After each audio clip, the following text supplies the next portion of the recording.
大家好，我是 Roland。最近几年，新加坡半导体产业接连发生了几件大事。联电在白沙晶圆科技园扩建12英寸晶圆厂，第一阶段投资最高达到50亿美元。世界先进与恩智浦成立合资公司，在但宾尼建设新的12英寸晶圆厂，项目投资预计达到78亿美元。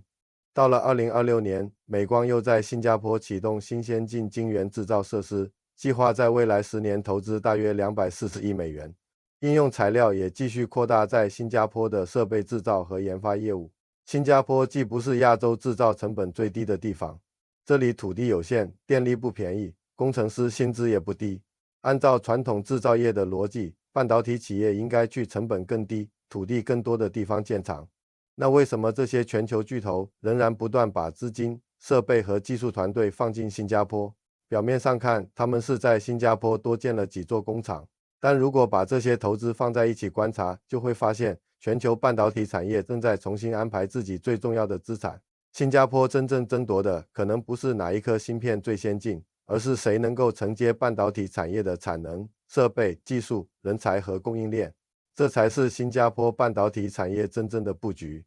谈到全球半导体，很多人最先想到的是制程竞赛，2纳米、3纳米、5纳米，数字越小，技术越先进。台湾拥有全球最完整的晶圆代工体系，也掌握先进制程、工程人才和供应链集群等优势。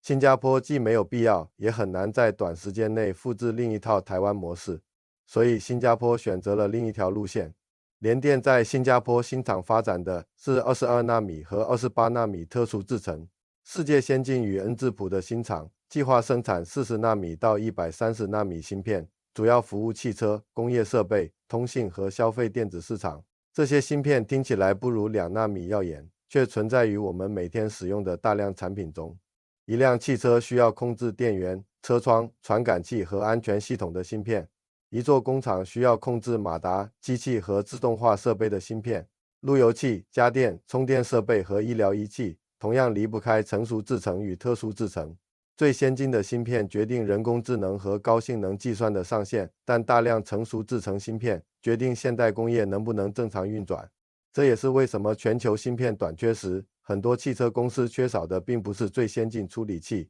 而是一颗成本不高、制程并不尖端却无法替代的控制芯片。因此，新加坡并不是在和台湾争夺同一个冠军。台湾的优势仍然是先进制造和完整产业集群。新加坡争夺的则是全球企业必须拥有，却越来越不愿全部集中在单一地区的产能。企业没有必要离开台湾，但他们需要在台湾以外建立可以长期运作的第二个节点。新加坡提供的就是这个节点。不过，产能只是最容易看到的一层。新加坡真正想掌握的可能是比晶圆厂更昂贵也更难替代的产业资产。要理解新加坡为什么正在成为全球半导体产业中枢，必须先重新理解什么是半导体资产。第一种资产是产能。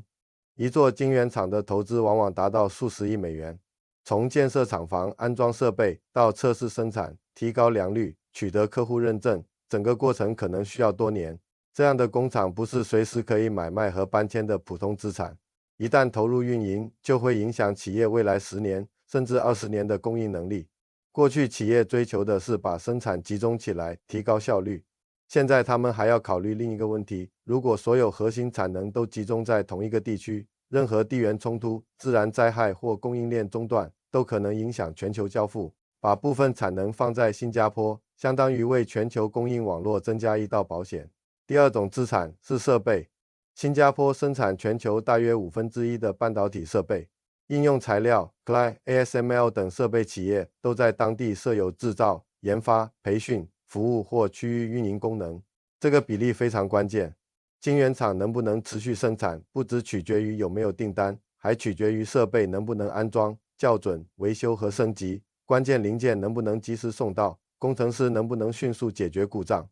先进半导体设备极其昂贵，也非常复杂。一台机器出现问题，影响的可能不是一件产品，而是一整条产线的生产效率和良率。因此，谁能够制造设备、维护设备，并为不同地区的客户提供技术支持，谁就在管理生产芯片的机器。新加坡生产全球约1/10的芯片，却生产全球约1/5的半导体设备。这说明它在产业链中的作用已经超过了单纯的晶圆制造。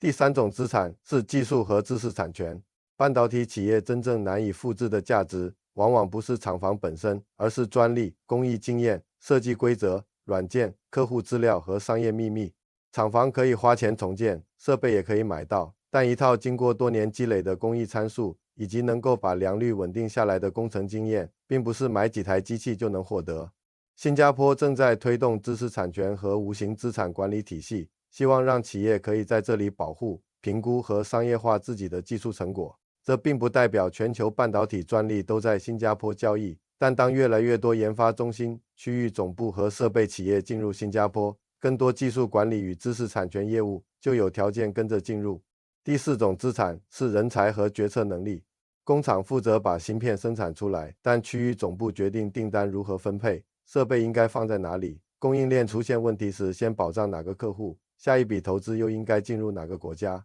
工程师在生产线上的经验同样可以转化成另一种价值。一名工程师在台湾可能负责把某一道制程做到极致，来到新加坡之后，他可能进入设备企业、区域研发中心或跨国管理团队，开始协调不同国家的工厂、客户和供应商。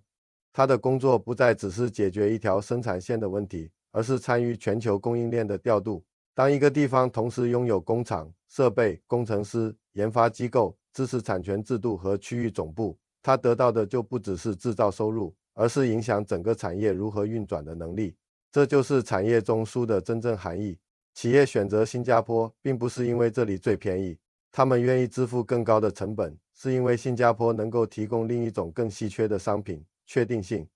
晶圆厂不是做2-3年就离开的短期项目，而是可能运营数十年的长期资产。企业需要确定政策不会频繁变化，合同能够执行，知识产权可以受到保护，能源和基础设施能够稳定供应。对于动辄数十亿美元的投资，便宜当然重要，但可预测往往更加重要。新加坡的第二个优势是国际连接能力。半导体设备、精密零件、高纯度材料、工程师和客户需要在不同国家之间不断移动。新加坡拥有港口、航空、自由贸易网络和大量跨国企业区域总部，可以降低企业协调亚洲业务的成本。第三个优势是已经形成的产业集群。晶圆厂周围不只有晶圆厂，还有设备企业、材料供应商、研发机构、物流公司和技术服务团队。当这些企业聚集在一起，新项目进入新加坡时，不需要从零开始寻找所有配套。一家设备企业的到来，也可能吸引它的零件供应商和客户继续进入。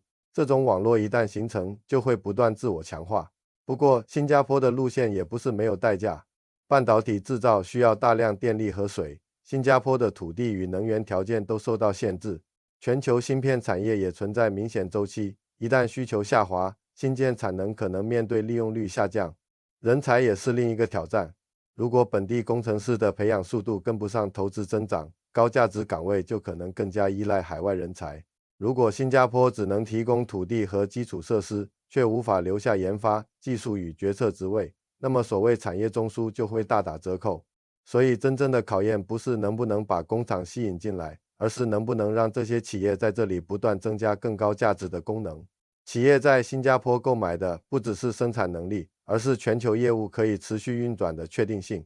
对一个普通新加坡人来说，半导体产业中枢并不是一个遥远的国家战略，它会直接影响我们未来的工作机会、专业选择和收入结构。半导体带来的岗位不只有在无尘室轮班的生产人员，也包括工艺工程、设备工程、质量管理、材料科学、软件开发、数据分析、供应链、技术服务和区域管理。年轻人想进入半导体产业，也不只有电子工程这一条道路。机械专业可以参与精密设备，化学与材料专业可以进入晶圆制造，软件和人工智能人才可以参与自动化与良率分析，法律人才可以处理知识产权，物流和商科人才则可以进入供应链与区域运营。如果新加坡能够把这些功能连接起来，半导体带来的价值就不只是制造业产值，